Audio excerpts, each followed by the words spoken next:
中意出夜街啊，又係嗰個啊，記唔記得我之前拍過片又係講過啊？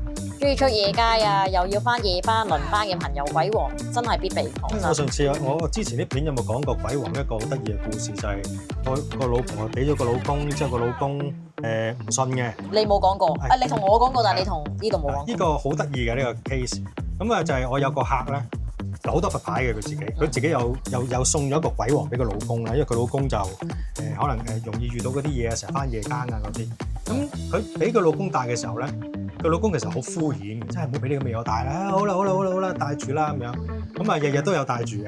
咁佢老公就即係佢嘅衣着咧都係啲有領衫扣晒紐嗰啲。咁點解要提到呢樣嘢咧？就因為佢喺唔信又逼住戴嘅情況下，有一日咧就喺觀塘廣場下邊嘅萬寧，而家變咗食肆嘅，以前係萬寧嚟嘅。咁佢入邊排緊隊嘅時候咧，突然間有個姨姨走去拍一拍佢，喂，你係咪戴佛牌啊？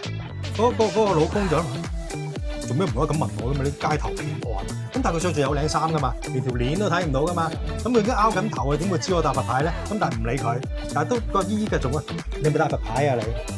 你係咪戴鬼王啊？你即係佢就係啦，佢就覺得仲奇怪啲啦。喂，你點睇到我透視眼啊？係啦，我當你聽到鈴鈴鈴鈴，你當我知我戴佛牌啊？你唔會知我戴住鬼王㗎嘛？我長期收喺入邊，即係喺屋企出門口就冇人知㗎啦。咁佢就好奇就問：啊，係啊，我戴住鬼王。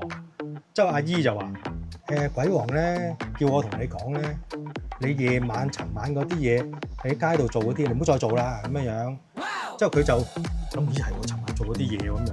之後佢原來佢尋晚做咗乜嘢咧？喺街邊度摸住。咁啊，唔會有人知嘅。但阿姨咧又知道佢嗱，阿姨呃唔到佢啦，唔會知你去咗小便啦，周街。